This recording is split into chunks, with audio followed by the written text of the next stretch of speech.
check this out. I'm going to show you the system, the matrix here in America. You want to see it? Here it is. Now, a lot of people are going to struggle with this. And a lot of people that I've told this to, they struggle. It's like they can't perceive to break this matrix. And all matrix is an indoctrination of thoughts and thinking in your mind that have been relayed to you over time of you growing up in this country. And I'm going to tell you why. It's real simple. Watch this. The people that implemented the system of slavery into our country also created your education system in 1903, created the General Education Board in 1903, put in $127 million in 1903. That's like how much now? So they took over everything you think, learn, and know. Everything the police is taught, everything the judges know, everything comes from them. So you see, the Constitution says you can't convert a right into a privilege and charge a license or a fee for it, or it's null and void like it never existed yet. They've done that to your driving and your traveling. They converted your traveling into driving. They made it a commercial federal jurisdiction, and they've convinced you to sign a contract that makes you say, all right, I'm going to abide by all these commercial terms. It's not actually true. The cops don't know. The judges actually get paid for every single ticket. Every time a judge gets a ticket in his courtroom, they don't tell you this. The clerk files a SF-24, SF-25, SF-25A.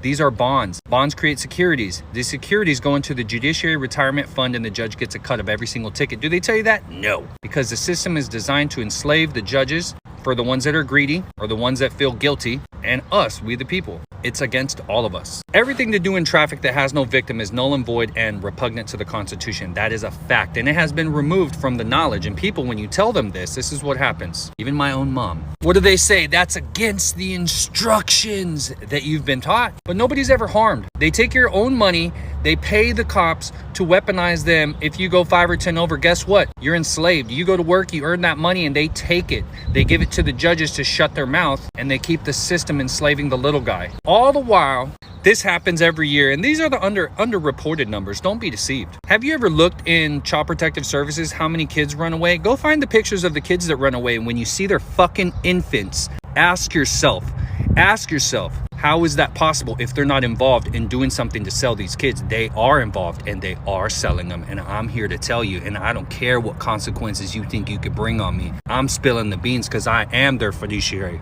I am we the people. So ask yourself, fellow law enforcement officers, how is it that billions of dollars go into the system to fund you, to go after traffic violations, to fund and take the money from the people, fund the judge's retirement, all the while this happens every year? Shouldn't you take that money invested into this? You should. But why isn't it like that? Ask yourself. It's a system weaponized against us. It takes you, it takes me, and we the people to rise up to the occasion and to be the salt and to be the light and to be the change this world needs to see. State Nationals rock.